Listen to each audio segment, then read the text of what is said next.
So James, thanks for bringing your car in. It's a 77 SC, is that right? Yeah, 77 SC. I always get corrected by people that they didn't make them in 77, this model was 78. Yeah. I had to remind them that actually they, end of October was the first ones came out of the previous year, so it is actually 77. That's true. Yeah. And wide body. It's a wide body, yeah. I mean, I bought it like this. It was in the 90s. It was, I think many of them was fettled with and put on a wide body. It was actually the original body. They cut the wings out, put new wings on it. It's all done properly. All the pictures through it. But I mean, it looks correct. I mean, what's called the 930 arches, they have this square profile on the edges, and same with the front. So it all looks nice. I mean, I am literally no expert. I just said it was in Ireland, and the guy was a musician, and he was clearing out. He'd got a lot of cars, and he put it up for sale. And I bought it about 12 years ago. It was all black when I first got it. And the engine sort of hunted around a bit. It was a bit of an old shed, to be fair. But the bodywork's in good order. Everything was in good order because of the respray and everything in the 90s. Nice. So I thought I bought it off him and stuck it in my garage for a while. I lived in London. I had this garage in London, which I had to move about 6 cars to get anywhere near it. So whereabouts in London was that? Wapping. Okay. Yeah, Wapping. So I still work in Wapping. We still have our business there, But yeah, I bought it back then and decided that I wanted to have a bit of an older driving experience. And I think that's a big part of it for me. It was the fact that I wanted it to be an old car. I wanted to have that original feel about it, the original smell. I want to feel how the steering felt like and how the engine felt like. And I absolutely loved it. Brilliant. And it looked great. We've got photography and film studios in Wapping. And there's nothing cooler than rocking up in this outside of there. I love it. I go all Frank Cassidy on everyone. It's like brilliant. I rock up and it's like, the boss I feel sorry for everyone. No, it's brilliant. I love it. It's such a great sort of car, and the engine did have issues. So let's go back a little bit. So this was not your first Porsche, though. You've had other Porsches before, right? This is my first old Porsche. So first air-cooled Porsche, is it? Yeah. Okay. First. So why a G series? I mean, there are loads of different air-cooled models. Yeah. Was it specifically a G series that you were after? No, I was anything that looked old and sounded old and smelled old. Yeah. I wasn't really bothered, to be honest. It was just looking for something kind of on that different driving experience. Yeah. I'd had a 9971, I had a 9972. I got married actually down in Mallorca. I drove a 9972 down to Mallorca and got married. It was my wedding car, which was great fun. Yeah. And it was actually that period of time that I drove it back through France. And we got pulled for speeding, obviously, as you do, and had to follow the copper actually back to the gendarmerie halfway up France. Right. And did he take you to a cash point? No, he didn't. He took me to his card reader at the gendarmerie. Oh, really? Okay. Yeah, they're that particular department of France, obviously they were ahead of the game. And in my pidgin French, he said, asked me, where have you been? And I said, I've just driven to Mallorca to get married, thinking I'm going to play the marriage card here. Right. And he's going to let me off. And him and his 2 buddies standing in the background all started laughing. And I was like, what's funny? He said, have you never heard of an aeroplane? So basically, yeah. And what was your reply? Have you ever heard of a Porsche? Yeah, well, obviously, you play very humble, don't you? In these situations? No, of course you do. But no, I totally get that. Like what's called, I think one of the reasons I wanted to get you in is because I know you as a road tripper, someone who really gets out there and drives. And the whole premise of this series is really about the relationship between a car and a person, and if it's got loads of memories, and it's an interesting topic. So yeah, I mean, and as I say, on the French trip there, I decided on the way back that I was going to buy perhaps an older car that wouldn't do huge speed, and that's something I could potter around with and enjoy a bit more, and less likely to lose my license with. Obviously, I kept the 997. So the premise of this was it was a responsible car, you wouldn't get a speeding ticket in it? Well, it's partly that, but it's more about I wanted to try the old cars. Sure. Because there's loads of people out there that rock on about how great they are, but all I ever do is see people modifying them, so I'm thinking, how great are they? But I thought, I'm going to buy one and just... So I took it to Neil Bainbridge, the genius. So hang on, let's go back. So where did you find the car? So was it Piston Heads? Was it eBay? What was it? Crikey, I don't know. I think it might have been eBay. I think Yeah? it was eBay. Really? Yeah. And so you weren't specifically looking for a G series, but this popped up. It was something that looked. It could have been a 964. It could have been a G series. It could have been something earlier. Yeah. But it could have been 993. But yeah, I mean, I saw this one. I thought black. That's the right colour. You know, so I'm not one. I know Porsche rattle on about their colours, but I'm not one for massive Larry colours. Yeah. Until the point I put the orange stripes on it, of course, which kind of took that argument away. But the thing is to interject, the black, you know, what's called turbo look is so iconic of the 80s. So there was this advert, I don't know whether you would have seen it in period, that was a Braun Shavers advert. And I put it up a few months ago, but it's just this incredible advert with like the Braun shaver coming, it's shaving a guy, and then the next shot is the shaver transforms into a 930, and it's driving over the, Brilliant. And I remember seeing that advert as a kid, and just being blown away by it. So for me, I totally get what you're saying. Black is kind of an iconic colour for a 930. I mean, it worked well for me. And I thought, you know, I'm going to try it. I'm going to drive it in and out the studios from time to time. And I really liked it. Yeah. I really liked it. It was a nice thing to drive. And it's something that makes you smile. Mm. I'm sure everybody that has one has a Porsche. Says the same thing, to be fair. But obviously, I'm used to driving the newer ones. I love driving the newer ones. I absolutely adore driving the newer ones. But whenever I get back into this one, it's almost like I've forgotten the experience. Mm. And I get back into it, and suddenly, you know, the smell, the feel, the puff of smoke out the back, everything. You know, it's a throwback to that sort of, you know, 70s, 80s motorsport era. You know, and if you walk around, I'm sure you've done it. You walk around the paddocks at Le Mans Classic. There's that smell that you absorb. Well, this car just has that aroma about it, and that's what I liked. That's what I love, the smell of the oil and the petrol, and, you know, running a bit rich or whatever. And it's just that lovely sort of smell. And again, it's something a little bit spiritual. No, it's true. The older cars certainly have a smell. Just to interject here, at the moment, the guys next door are doing some ice blasting, so you'll have to forgive us on the quality of the sound in case it does interfere. So it'll be starting and stopping. So hopefully our viewers will be forgiving enough of that. But okay, cool. So you found the car, and that was 12 years ago now. 12 years ago. So is it the longest? Is it the Porsche you've owned the longest? Yes, it is. Absolutely. Yeah. Okay. Yeah. And knowing you, I'm assuming you've put on some good mileage and done some good road trips there. Yeah, I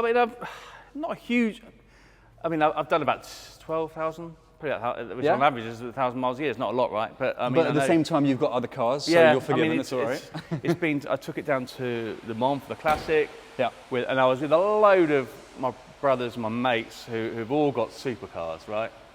And there's a lot of cock measuring going on, as you can imagine, in that scenario. Right. Okay. And I was with my mate Tony, and we thought, well, let's do something cool. And I had obviously a GT3 in the garage at the time, and I thought I'm going to take the old car because it's the Classic. Yeah. And they were all saying, oh no, bring the faster one, you won't keep up, all that kind of stuff. Yeah. And me and a great friend of mine, Tony, we decided to take the old car, and we thought we'd do something cool. So we dressed up as Bjorn Borg and John McEnroe in the car. Yes, I think I remember that. Were you carrying around rackets? Yeah, we had a racket. We had the roundels were tennis balls. It was just a theme for a bit of a giggle. Everyone has a bit of a giggle, right? Don't take yourself too seriously. And we dressed up, we had the wigs on, and we were wearing these tight pants and all that, you know, tight shorts and all that kind of stuff. And it was funny. It was actually quite funny. But we went down with the guys, and there was a Mercedes SLS, there was what we have, a BMW M3, there was 911, how was it, 964 Turbo, a few other cars, more modern cars as well, R8. And we went down, and of course, they all charge off, and we're popping along at 70-something miles an hour, and they fired off ahead of us, and then of course it was a bit torch and hair, really. We plodded along, loved it. We're getting loads of love on the motorway on the way down, loads of people waving, pictures taking, all that kind of stuff. And got to Rouen. Obviously, you can either go through Rouen or around it, and they decided to go around it, and it was a nightmare. We went straight through Rouen and ended up getting ahead of them and arrived at Le Mans a good hour before they did, actually, which was quite fun. So we got the choice of the pitches on the... So you got the first round of drinks, which probably was warm by the time they got there. Yeah, no, it was great. So that was a fantastic trip. And again, we had this tent in the back there, which took up all the back seat space. Do you know what? A lot of people say, like, you know, oh, 911, not a practical car and everything. But in all honesty, like, I've done big road trips. You've done road trips also. You put down the rear seats and the front bonnet. And actually, I once fitted 3 weeks worth of luggage across Italy with my missus. So it certainly is possible. I mean, I've got a little girl, right? A little 10-year-old girl, and that's a big factor. Yeah. Especially that was a big factor with obviously the most recent car I bought. But for this one, obviously when I had a GT3, I was driving around in GT3 Touring, and this one has rear seats. With a GT3 Touring, it doesn't have rear seats at the moment. Who knows? Might be in the future. And obviously there's 3 of us in our family, and occasionally a Labrador, Ferdinand. So. What's his name? Ferdy. Nice. Yeah. Nice. Not after Rio Ferdinand. You can guess who it's after. Yeah, I guessed that one. Fanatic. But yeah, so this was great because Gracie, my daughter, was in the back. Ferdy could sit in the back. Michelle and me in the front. All of us could potter off to Goodwood for revival. Nice. Got my flat cap and do the revival thing. Brilliant, brilliant fun. And again, you rock up in a car like this. You turn up in a modern car in revival, which there are a lot of them there. You just don't get the love. Yeah. Turn up in an old car. Okay, it's 70s. It's not quite revival era, but it's brilliant. Absolutely brilliant fun. And we take it. You know, a friend of mine's got an RV, and we park there, stay in the RV, and it's just a great thing to take down there. Again, it makes you smile all the way down. And all those traffic jams that you meet on the way there and the way back, never an issue. You know, and it's just something I'll say about the air-cooleds. You know, you see water-cooleds, they tend to heat up and you're not quite, oh, is something going to happen? This one worried me all the time because it's, 46 years old, right? Yeah. And never stepped out at all. No issues, no misfiring, no overheating. It just works all the time. And yeah, I mean, I would literally drive it anywhere. And I think you said to me once, I said I was going down to Le Mans, you said, oh, it won't miss a beat. And it didn't miss a beat. All the way down to Le Mans, all the way back. 30 degrees. I'm wearing these tight John McEnroe shorts. Tony's wearing something similar. No air conditioning, I'm guessing. No air conditioning, in a black car, 30 degrees. Yeah. We had the sunroof open, which I love, considering we haven't got any. Do you know what? People bang on about having non-sunroof cars and all the rest of it. I don't see the point. I really don't. I mean, unless you're building like something, I mean, you're not going to feel the difference. And it's such a nice thing to see the world go over your top of your head. It's wonderful. Love it. It's great. And you know, it's no aircon on it. But again, there's a lot of opinions out there. And I tend to think there's a few top opinions, or bottom opinions, or whatever you want to call them. And everyone jumps on that bandwagon. You know what? Piston Hedge is the worst place in the world for that. I don't say that, but My view is that it's your car, it's your rules, you know, and if something works for you, that's all that's important. Yeah. At the end of the day, you're not going to live your car journey through someone else's point of view.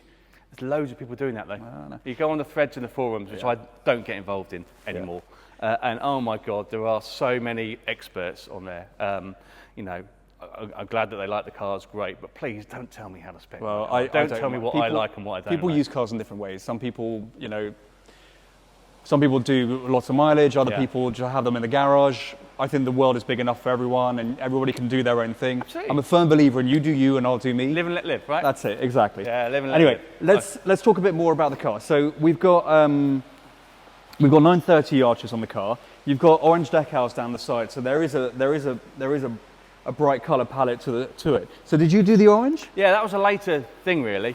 I was driving the car more, and I thought, I was going to a few meets and events, and the Porsche East London meet I quite liked. And it was nice in black. Don't get me wrong, it's fine. But I thought I want to do something different with it. So I thought, very simple, buy some decals, and fit them myself. I fitted them, as I say, must be 10 years ago now.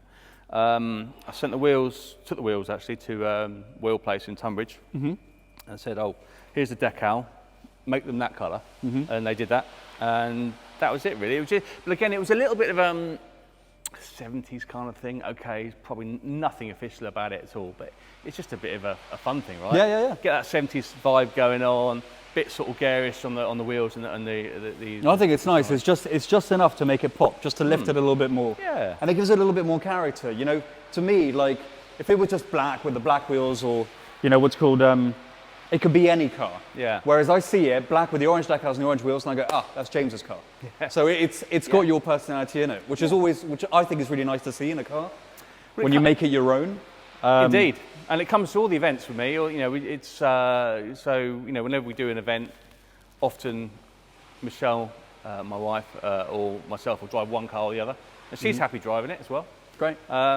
Which goes to show how drivable it is for a car that's 46 years old, because she's no massive petrol head, despite her Instagram account. She's no massive petrol head, but she wants to enjoy. You know, she prefers an automatic. Yeah, as a lot of people do, right? If they're just driving. But she's happy with this. She's driven it to quite a few events, and we swapped over, and she's taken the other car and whatever. So yeah, it's a really usable car. It just starts on the button every time. Yeah. I keep it in the dry. When I'm out in the wet, occasionally water comes in here or there, or a dial might steam up. You know, we get the usual kind of things like that. And but it, you know, it's there to be used and enjoyed. And, you know, I get underneath it every now and then and wax oil it and make sure that it's okay. But yeah, it's a really usable car. Cool. So you've got a so it's 915 gearbox. Yeah. Which I have no issues with. Which you've had no issues with. Now it's an interesting thing because everyone always bangs on about the G50, and the 915 gets so much stick, and I think it's complete rubbish. I think it's often the case because they've been abused and because they're in bad shape, so they get the bad reputation. But actually, when they're really fresh and they've just been broken in, they're an awesome gearbox, and I actually prefer them to a 915, depending on the application. There are certain cars which I think a G50 needs it. Where it needs a G50, and other cars where I think a 915 is just right. It's just perfect. Well, I think the application is that it. It's just it, right? I mean, you know, I had the gearbox done when I had the engine done on this one. So was that much needed doing? It was mainly compression issues initially. No, but the gearbox was. Gearbox, sorry. It was grinding in second. It's always second. Yeah. It's always second, which is the weak one. Yeah. Usual story. Worn out synchro in second. Yeah. And first was okay? First was fine, yeah. And the thing with the 915, and you know, I can speak with true ignorance on the G50 because I've never driven one. But with the 915 gearbox, this is a car, I mean, that gearbox was designed over 50 years ago, right? I mean, you can't race through the gears like you can in the modern car. That's where people get it wrong. But there's a talent to it. There's a talent to, because you can't move a 915 as quickly as, like, for example, a G50. To get it to move quickly, there's something wonderful about that. It's kind of there's a tactic to it, isn't there? There is, and then you can, you know, obviously, if you know, I play every now and then a bit heel and towing, only for play. You know, I don't race these things. Sure. But again, it's matching the road speed and the engine revs, right? And that's part of it. And again, when you feed it into the gears, you don't ram it in the gears. You're absolutely right. That is the right word for it. You're feeding it in, isn't it? You're pushing it until you feel it go in, as opposed to just slamming it in. You're absolutely right. Speed and it drops straight in. And literally, it's a two-finger job. It doesn't need this. It just needs a couple of fingers, and it's in and out, and then just like this. You know, and it's with this hand, obviously. But there's nothing wrong with it, and it's all, for me, it's all part of my enjoyment of driving this car. Yeah. If that had a short shift, whatever, G50 re-engineered gearbox on it, it wouldn't be the that's not what I want. I want something that's got that 70s feel, that this is what people were driving when they were firing through the mountains down to Monaco or across to Nice or whatever. And I wanted that experience. And that's part of it. The gearbox is so much of that, actually. That's a big part of it, because that's the bit that connects you to the engine, right? And it's a gearbox that has a lot of character. You know, what's called the later gearboxes have a lot less character. It's a great gearbox, and they really are precise when they have been freshly rebuilt, freshly broken in. They really are precise. I mean, some of them can be so bad when they haven't been rebuilt, and then you're all over the place trying to find the gears. But they are good. It's done about 5,000 since the rebuild on the engine and gearbox, and it's brilliant. I mean, it wasn't terrible before. I could live with a little bit of, you know, grinding, a tiny bit of grinding, but again, you know, you can heel and toe it or match the revs, and you can get through it. But I thought I'd get it all done, and I think they put there's more modern synchros in it, I think, better material synchros in it, but so I'm told. But either way, it's the same experience to drive it as when it came out of the factory. Feels, you're getting that feeling, and you know, I love it. Really, really experiential. Yeah, no, they are fantastic gearboxes. I did, I think it was just sub 2,500 miles in Olive, the ST over there, up here, and the second gear was already on the way out. But by the time the end of the trip happened, it was absolutely mullered, and we've actually rebuilt it. It's all over here. It's a shame we don't have it apart actually today, because otherwise we'd been able to have a look at the cogs. But Jack's fully rebuilt it. It's all fresh, so that's going to need a bit of breaking in as well. But yeah, no, I love a 915 gearbox. I think they're brilliant pieces of kit when they're fresh. There's loads of debate on it, and I know that, and I've heard. But each of their own. You know, each of their own. But I do think a lot of people malign it or complain about it on the basis of one that is knackered, which is totally fair enough. But when they are fresh, they really are really good. They really are very good. Yeah, I mean, I guess a lot of these cars have been raced out, they've driven hard over the years, right, and messed with over the years. They are old cars, you know, so fundamentally parts are going to wear, so you can't. Yeah. You've got to judge them on their condition and not really their age, I think. And I'm guessing, you know, these cars obviously 30 years ago they weren't expensive. They were super cheap, right? You could pick them up for peanuts. No, I mean, so people buy them as a bit of a track thing, or as a bit of a weekend hack. Totally. And that's where obviously they were because the value wasn't there. Yeah. People didn't care too much about them. I've talked about this till the cows come home, but like my first 911 was a 964 that I bought for £8,000. You know, they were worth nothing. And it was a car. I bought that because I couldn't afford a brand new 996. Now I had more interest in all the stuff anyway, but 996 was just an awesome brand new Porsche that had just come out as the one that everybody wanted. But the 964 was all I could afford. But yeah, you're right. At the time, they were dirt cheap. People didn't spend much money on them because why would you? Eventually, the engine on that car that I had blew up, and the rebuild was going to cost me more than the value of the vehicle. So eventually, I had to trade it in. It's a different world. It's a different era. It's a different thing. But anyway, going back to your car. So you said you've rebuilt the gearbox, and how about the engine? Yeah, you said that had an engine rebuild. Had an engine done at the same time. Let me do it. Yeah, I had the engine done at the same time. And, you know, it was. I wasn't quite enjoying the car because of the issues. It was the vacuum. Vacuum was the issues with some vacuum pipe issues. And when they looked at it,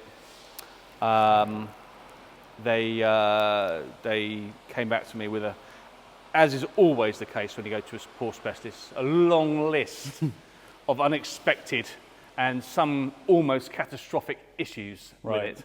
And I was like, oh, for fuck's sake. Probably could have driven it for another 10 years and never been issues. Anyway, we had a couple of 3 head studs, I think, had gone on it. Right, okay. So it was proper, okay, take it all apart and fix it. And, you know, it was, I mean, I got Neil Bainbridge at BS Motorsport. I'm not even sure, are we talking about? Yeah. I got Neil Bainbridge at BS Motorsport and his team there. Little Big Rob, they got onto it, came back, always got pictures through to them. I went and saw it a couple of times and they said, look, need to rebuild it. We'll certainly put the studs back in. I said, just do the whole thing. I'm buying this car to keep it. You know, new cars will come and go. But I want something I can just plod along in and enjoy and, you know, get that. And they said, oh, how about getting a 3.2 or a 3.6 or whatever it was, you know, and let's do this and let's do that and let's add this and do that. And, you know, and I'm like, I thought about it because when he worked out the figures, it was a similar sort of. Well, that's the problem is what's called, it's one of those things where when it comes apart, it's like, oh, well, while you're in there. And then the man maths come into play, and then all of a sudden you're in for a lot more than you expected. Well, yeah, I mean, what he was quoting for, as I say, what he was quoting for was for some, you know, I guess to outlaw it, if you like, make it faster and better and whatever. It was a similar cost to the full build. I actually didn't even consider it. I was like, no, you know, it all matches, despite having the wings on it, it all matches. I said, just get it back to how it's supposed to be, because I want to be able to drive it as it was supposed to be. If I want to go fast, I'll go out in a modern one. But I want to get it back to how it's supposed to be. And the thing is also, sorry to interrupt, but your experience was of an engine that needed a rebuild. So any kind of rebuild, a standard rebuild would have suddenly been a big improvement on what it was before because it was in need of it. I've seen that happen quite a few times where, you know, people have said, oh, well, while I'm in there, Frank, should I do this? Should I chuck in a set of cup cams into my 964? I'm like, well, how bad a state was the engine in beforehand? Because actually you'll probably find that doing a fresh rebuild, you'll get a lot of power back that you were missing out anyway, and actually you might not need those cup cams really, because you haven't had the true experience yet. Well, yeah, I mean, and again, you know, that is also the case, but for me it was about what was it like when I drove out the factory? Sure. You know, what was it like? I don't know what the horsepower, 180 horsepower, something these are or something? Somebody will correct me on that, I'm sure, but it is having that lower powered, lighter vehicle, and that you know, and the period experience, and right? making the best of that power, right? Yeah. And we've all talked about some of the best cars we ever had were our Vauxhall Novas or Corsas or, you know, Ford Fiestas, where you kind of rely on momentum. You know, that get your speed up and then take your corners, keep the momentum going, you know, little braking as possible. It's a similar sort of thing, isn't it, with a lower power car, and I think that's where the fun comes in. Some of these hugely powerful cars that come out now, it's very difficult to use that power on roads, and you know, having an older, a more classic car with a lower, obviously a lower power output, it's all usable. Well, it makes you work for it, doesn't it, as well? Exactly. Yeah. No, fantastic. What I like about it also is you've got a bunch of stickers and a bunch of paraphernalia around the car that kind of tell a story at the same time. So let's go through them, because I always find it interesting to see what the stories are behind these things.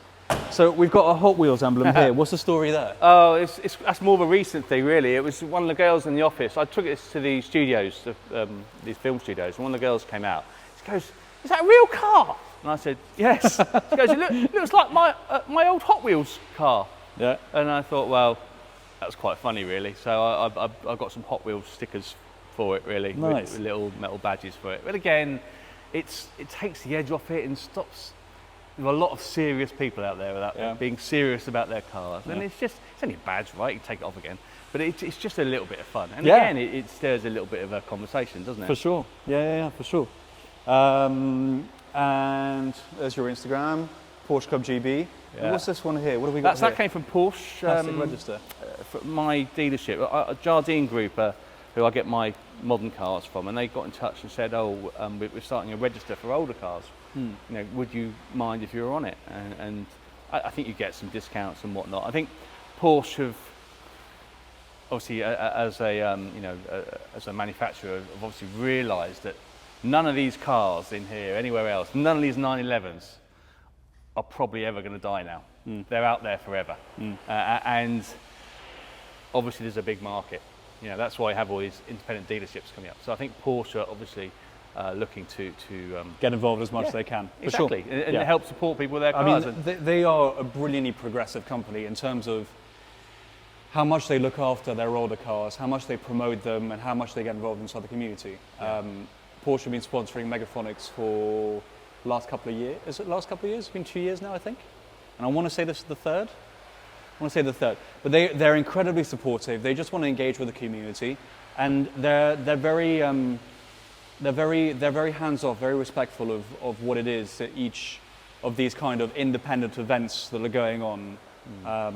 With us, you know, what's called, they've always been like, "Oh, well, what do you think of this?" And if that doesn't work, then that's not a problem at all. And they're always very, very cautious to not ruin the recipe of what it is that you've created independently. Is it Porsche GB you're dealing with? Is it? It's Porsche GB, yeah. Yeah. Porsche GB. I mean, again, I deal with Jardine groups, which are obviously main Porsche dealers, and they really look after me, mainly because they know that I enjoy the cars. That is the bottom line. And sometimes I pinch myself thinking, why am I given the opportunity to buy one of these modern, you know, one of their premium cars? Which I know sounds nuts. In fact, my dad thinks I'm a nutter. He says, "Oh, they're giving you the opportunity to spend £100,000 with them. Aren't they nice?" But actually, we all know that some of the premium cars there's a good financial aspect to them. But obviously, I'm not a big buyer of cars. You know, I might buy one car every 3 years, maybe, and it's the usual kind of, you know, finance car, buy, sell, next kind of scenario. Apart from this one, of course, which you know, it's a keeper. And yeah, I mean, I'm not a big spender. I'm a big driver. I love driving. I love talking about it, and I think the Porsche community is the best community out there. You know, I've gone to loads of different meets, and you've got, you know, the Ferrari guys and girls. You've got the Lamborghini guys and girls, and it's just the community for Porsche. It's just they're a lot more like me. They're a lot more real. We can laugh at ourselves a bit. We're not too serious. I haven't got a Rolex. I don't own a man bag. I mean, but it is. There's something about the Porsche community which I love. I love it. I think the people are nice. It's difficult to pin down what it actually is because there are so many different facets to it. But the way that I see it is like things like Ferraris and Lamborghinis and those kind of things. It's like minimum 5 figures to get into them. Whereas with Porsches, there's everything from a 3-4 grand Boxer, which is a phenomenal car, to a multi-million-pound collector, RSR, or whatever. So you get people from all different walks of life. Absolutely. So it's a very inclusive community. It's not exclusive. Anybody can get into one at those kind of price brackets, relatively speaking. So you get people from all different walks of life, and there isn't space for egos or types or typecast. I think that's part of the rich tapestry of Porsche, I guess. Yeah. But yeah. And you know, but this is really cool. Sorry. I like how it's got the Salzburg livery to it. Yeah. I've learned something today. Yeah. Is that what it is? Yeah. That's the Salzburg. To me, I'm pretty sure that's the Salzburg livery, which was on the 917s at the time. Yeah. No, it's you know, it's something I said I'd be involved with it, and you know, I take it to the All Classic event and stuff. But again, you know, I want to keep it a bit raggedy around the edges because I want to enjoy it. Yeah. If I go all out and get this done and that done and fix this and fix that and this crack in the lens here, that's had that since I bought it. Yeah. They keep saying, oh, that's only £100 or something to change it. No, leave it. It doesn't do any harm. It's part of the car. It's part of, you know, it's the... I totally agree with you. Like, people pay a lot of money to have their cars ratted, right? Yeah, true. As long as it's mechanically sound, then fundamentally things like that don't really matter too much. Exactly. It's like Olive again, to talk about the car on the ramp. It's got a dent in the bonnet from where one time I pressed too hard on the bonnet. I'm quite embarrassed to say this actually, and it's put in a little dent over time where it is. And a few of the guys have said, "Oh, when are you going to sort that out?" Blah blah. It's like one day, some point. Doesn't really bother me. My priority is rebuilding the gearbox and doing the underside and everything else. Yeah. A little dent in the bonnet that can be pinged out. I'm not too fussed. It's not going to slow me down. You know. You've got to think of a better story though. Sorry? A dent in the bonnet, you've got to think of a better story. Yeah, true. Don't lean on it. You've got to come up with something, you know, the ram raid or something like that. Listen, James, I think that's pretty much it. Like, what's called, thank you so much for bringing the car in. It's been a delight to get up close and personal with it because I hadn't seen it for quite a while. And it's always great to connect with great enthusiasts. And, you know, I follow your Instagram and there's always wonderful journeys. And it was good just to catch up with you again because it felt like a long time since I last saw you. Yeah. Porsche people. Thanks again for bringing it in. I really appreciate it. Lovely. Okay. See you later. Cheers, mate. Cheers.